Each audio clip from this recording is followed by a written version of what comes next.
सन 1800। ये वो दौर था जब देश में मराठा और मुगल सल्तनत बिखर रही थी और अंग्रेज भारत में अपनी जड़ों को मजबूत कर चुके थे। ये वो दौर था जब अफगानिस्तान से लेकर म्यांमार तक एशिया के सबसे बड़े हिस्से में सिर्फ भारत ही भारत हुआ करता था। ये वो दौर था जब भारत की आबादी सिर्फ 17 करोड़ थी, जिनमें से करीब 10% पुरुष और 1% महिलाएं ही पढ़ी लिखी हुआ करती थी। शायद इसी वजह से मीलों दूर से आए अंग्रेजों ने भारत पर कब्जा जमा लिया था। ईस्ट इंडिया कंपनी की सरकार ने गरीबों और किसानों का शोषण शुरू कर दिया था और सोने की चिड़िया कहे जाने वाले भारत को लूटने में कोई कसर नहीं छोड़ी थी। लेकिन क्या आपने कभी सोचा है उस दौर में आम भारतीयों की जिंदगी आखिर कैसी हुआ करती थी? उनका रहन सहन और पहनावा कैसा होता था? उस दौर के भारतीय लोग क्या काम किया करते थे और कैसे अंग्रेजों ने भारत के महान साम्राज्य की हुकूमत को अपने कब्जे में लिया था? अगर हाँ, तो आज का वीडियो आपके लिए खास है, क्योंकि आज हम सन 1800 के दौरान अखंड भारत के इतिहास से पर्दा उठाएंगे, जिसे ज्यादातर स्कूलों कॉलेजों में पढ़ाया नहीं जाता है। लेकिन उसके पहले आप वीडियो को लाइक और चैनल को सब्सक्राइब कर दीजिए। सल्तनत और हुकूमत। 16वीं शताब्दी की शुरुआत में जब अंग्रेजों ने भारत में दस्तक दी, तो शुरुआत में उनका उद्देश्य सिर्फ यहां पर व्यापार करना था। लेकिन जब देश के कई महान राजा उनकी मीठी बातों के शिकार नहीं हुए, तो उन्होंने इस महान देश की सत्ता पर ही कब्जा करने का फैसला किया। बता दें कि भारत में कदम रखने वाली सबसे पहली ब्रिटिशर्स टोली के कैप्टन थे विलियम हॉकिंस, जिन्होंने 24 अगस्त 1608 के दिन सूरत के बंदरगाह पर पहला कदम रखा था। और कुछ ही समय में उन्हें यह अंदाजा लग गया था कि वो कूटनीति से भारत को अपने कब्जे में कर सकते हैं। 1631 में जब शाहजहां ताजमहल बनवा रहे थे, तभी अंग्रेज भारत में अपने पैर पसारने की कोशिश में लगे हुए थे।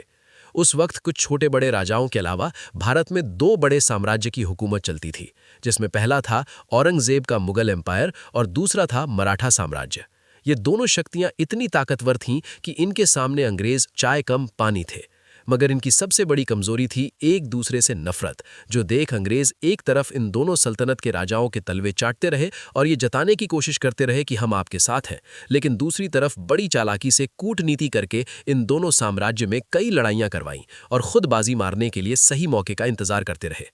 अपनी इसी मंत्रा में कामयाब होने में अंग्रेजों को 100 साल लग गए और शुरुआत हुई 18वीं सदी की, जब ईस्ट इंडिया कंपनी ने भारत में अपने पैर पसार लिए थे।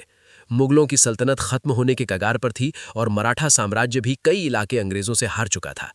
एक तरफ वो गरीबों और किसानों का शोषण कर रहे थे, दूसरी तरफ शिक्षा और पैसों के लालच देकर युवा भारतीयों को ही अपनी ब्रिटिश आर्मी में भर्ती करना शुरू कर दिया था। वो भारतीय व्यापारियों से बहुत ज्यादा कर वसूलते थे। उन्होंने यहाँ पर अपनी फैक्ट्रीज खोल रखी थीं, जहाँ सस्ते में बना माल एक्सपोर्ट करके वो अंधाधुंध पैसा छाप रहे थे और ये पूरा पैसा भारत से सीधा ब्रिटेन जाता था, जिस वजह से भारत में आर्थिक संकट के दौर की शुरुआत हुई। भारतीयों की कमाई, पैसों की किल्लत और लगान। आपने ये कहावत तो सुनी होगी कि मेरी ज़रूरतें कम हैं, इसलिए मेरे ज़मीर में दम है, जो 1800 के दौर में 90% भारतीयों के लिए सही साबित होती है। हालांकि हमारे भारतीय समाज में मौका परस्त लोगों का वजूद हमेशा से बना रहा है। उस वक्त भी कुछ मौका परस्त लोग ऐसे थे जो अंग्रेजों के तलवे चाटकर अधिक कमाई किया करते थे, जबकि आम भारतीय अपनी सभी ज़रूरतें पूरी तक नहीं कर पाते थे। एक तरफ जमींदार किसानों को कर्जा देकर ज्यादा ब्याज लेकर उन्हें लूटा किया करते थे, वहीं दूसरी तरफ किसान बाढ़, सूखे जैसी समस्याओं का सामना करते थे और अंग्रेजों द्वारा लगाया गया जानलेवा लगान तो किसानों की कमर ही तोड़ देता था। वहीं जो लोग खेती नहीं करते थे, उनमें से कुछ छोटा मोटा व्यापार करते थे, जिन्हें अंग्रेज टैक्स और हफ्ता वसूली करके लूटने से बाज नहीं आते थे, जबकि कुछ लोग मजबूरी में चंद पैसों के लिए अंग्रेजों की फैक्ट्रीज में 16-16 घंटे काम किया करते थे। गांव का व्यापार। उस दौर के भारत की एक चीज बहुत अच्छी थी, वो है बार्टर सिस्टम, यानी सामान के बदले सामान देना। इसका इस्तेमाल भारत में ज्यादातर गांवों में किया जाता था। गांव में अगर कोई एक आदमी चावल उगाता था, तो वो दूसरे आदमी से चावल के बदले गेहूं ले लेता था। जो आदमी सब्जी उगाता था, उन सब्जियों के बदले चावल और गेहूं ले लेता था। जैसे कि 1 किलो धान के सामने 4 किलो शक्कर, पूरे महीने के अनाज के सामने पूरे महीने की सब्जियां और 5 किलो गेहूं के बदले 5 किलो दाल। इससे फायदा ये होता था कि खाने पीने की हर चीज गांव में मिल जाती थी, इसलिए गांव में पैसे का चलन बहुत कम था। इसके साथ आज भी अगर आप भारत के कुछ गांवों में जाएंगे, तो वहां पर अदला बदली की प्रथा मिलेगी, जो बहुत अच्छी है। पहनावा। दोस्तों, आज के मॉडर्न भारत में जहां हर तरफ पश्चिमी सभ्यता यानी वेस्टर्न कल्चर का असर दिखाई देता है, लोग jeans, shirt, T shirt, top और सूट पहने नजर आते हैं, लेकिन एक समय था जब भारतीयों का अपना अलग ही देसी पहनावा हुआ करता था। पुरुष सादी धोती और गमछा पहनते थे, औरतें साड़ी पहनती थीं और छोटे बच्चे ज्यादातर निक्कर में खेलते कूदते नजर आते थे। कुछ लोग धोती और कुर्ता पहनते थे, जबकि कुछ बड़े जमींदार ही अंग्रेजी पहनावा यानी जीन्स और शर्ट पहनते थे। भारत की यही सादगी और विविधता उन्हें अंग्रेजों से खास बनाती थी। यहाँ तक कि आज भी राजस्थान और उत्तर प्रदेश में रहने वाले कुछ बड़े बुजुर्ग उस वक्त का सादा पहनावा पहनते हुए देखे जा सकते हैं। लेकिन हम में से ज्यादातर युवाओं को आज लुंगी पहनना नहीं आता, जो थोड़ा निराशाजनक जरूर है। व्यवहार, रहन सहन और काम धंधा। आज इंसान चांद पर पहुंच गए, मंगल ग्रह पर रोवर भेज चुके हैं और फिर आर्टिफिशियल इंटेलिजेंस ने दुनिया को बदल कर रख दिया है। लेकिन सन 1800 के आसपास भारत में टेक्नोलॉजी का कोई नामो निशान नहीं था, लेकिन हर भारतीय का जीवन सुकून से भरा था। बात करने के लिए तार से जुड़ा टेलीफोन तक नहीं था, लेकिन दिल से दिल का कनेक्शन मजबूत था। रिश्तेदारों से महीनों और कई सालों तक मिलना मुश्किल था, लेकिन मन में इज्जत और लगाव जरा भी कम नहीं था। सांस फूस और मिट्टी से बने घर ही कच्चे थे, लेकिन लोगों के दिल बड़े सच्चे थे। यातायात के सिर्फ बैलगाड़ी साधन थी, लेकिन लोगों के शरीर में बहुत पूर्ति थी। जेब में पैसों की फूटी कौड़ी ना हो, इसलिए चेहरे पर शिकन नहीं थी, और भाईचारा ऐसा था कि एक आवाज पर पूरे गांव की भीड़ इकट्ठा हो जाती थी। मित्रों, उस दौर में जमीन छोटी हुई या बड़ी, ज्यादातर लोग खेती करना ही पसंद करते थे, और भारतीय किसानों की पसंदीदा फसल नील, कॉटन, अफीम, गेहूं और धान ही हुआ करती थी, जिसे किसानों से खरीदकर अंग्रेज विदेशी मार्केट में अच्छी कीमतों पर बेचते थे। लोग खेती के साथ किसान पशुपालन भी करते।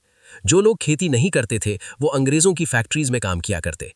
शाम होते ही सभी लोग अपने घर में आकर भजन, कीर्तन और सत्संग किया करते, लेकिन जिसके लिए घरों में दिए भी जलाए जाते, क्योंकि इस दौर में भारत में लाइट नहीं थी। फिर लोग रात में जल्दी सो जाते और सुबह जल्दी उठकर काम पर चले जाते। 18वीं सदी के लोग बुजुर्गों का बहुत मान सम्मान करते थे, और घर से लेकर गांव में वही होता था जो बड़े बुजुर्ग कहते थे। हालांकि वो एक ऐसा दौर था जब भारत में सबसे ज्यादा जातीय भेदभाव होता था। अलग अलग धर्मों में थोड़ा बहुत टकराव होना आम था, लेकिन एक ही धर्म में भी जाति व्यवस्था को माना जाता था। ये जातियां हिंदुओं को 4 मुख्य श्रेणियों में विभाजित करती थीं: ब्राह्मण, क्षत्रिय, वैश्य और शूद्र, जिनमें दलितों और बाकी छोटी जातियों के साथ काफी भेदभाव किया जाता था। और यह भेदभाव तो पिछले 200 वर्षों से चला आ रहा था, जिसके खिलाफ डॉक्टर बाबा साहेब अंबेडकर ने काफी बड़ी जंग लड़ी थी और 20वीं सदी में देश में क्रांति ला दी। उस दौर में अंग्रेजों ने ही डिवाइड एंड रूल नियम को अपनाकर भारतीयों की एकता को भंग करने के लिए जातिवाद को और ज्यादा इसका बढ़ावा दिया। लोग अपनी जाति के हिसाब से ही काम किया करते, जैसे कि धोबी कपड़े धोते, खंभार मिट्टी के बर्तन बनाते, नाई हर पीढ़ी बाल काटती थी। इस तरह हर कोई अपने हिसाब से काम धंधा किया करता। आबादी और इलाका। आज भारत की जनसंख्या विश्व में सबसे ज्यादा यानी 145 करोड़ के पार कर चुकी है, लेकिन उस वक्त के अखंड भारत की जनसंख्या सिर्फ 17 करोड़ थी। वो भी सिर्फ कश्मीर से कन्याकुमारी तक फैले भारत में नहीं, बल्कि अखंड भारत में 17 करोड़ लोग ही रहते थे, जो हिंदुस्तान के साथ पाकिस्तान, बांग्लादेश, वर्मा और अफगानिस्तान से मिलकर बना हुआ था। आज मुंबई, दिल्ली और बेंगलोर जैसी मेट्रो सिटीज में लोग घंटों ट्रैफिक में बिता देते हैं, और शहरों में हर तरफ खूब भीड़ भाड़ देखने को मिलती है। वहीं उस वक्त ऐसा कुछ नहीं था। लोकल मार्केट के अलावा किसी भी इलाके में भीड़ भाड़ नहीं होती थी। देश के बड़े हिस्से में घने जंगल फैले हुए करते थे। बड़े बड़े जंगलों के बीच छोटे छोटे गांव बसे होते थे, और शहरी इलाके बहुत ही कम हुआ करते थे।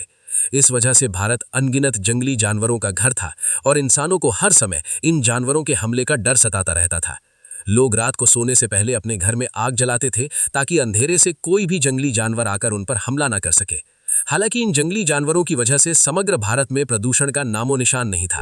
उपजाऊ जमीन की भरमार थी, लोग पोषक तत्वों से भरपूर शुद्ध खाना खाते थे।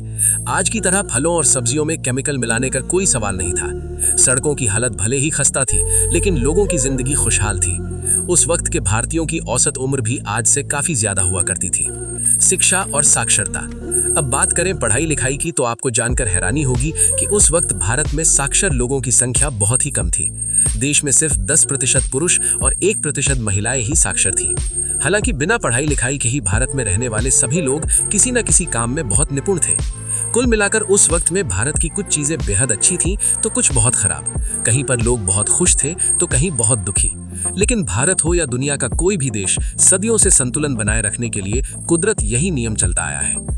तो मित्रों, अगर आपको भी अखंड भारत के महान इतिहास पर गर्व है, तो कमेंट बॉक्स में हमारे देश की तारीफ में 2 बोल जरूर लिखिए, और ये भी बताइए कि उस दौर की वो खासियत जो आज का मॉडर्न जमाना मिस कर रहा है।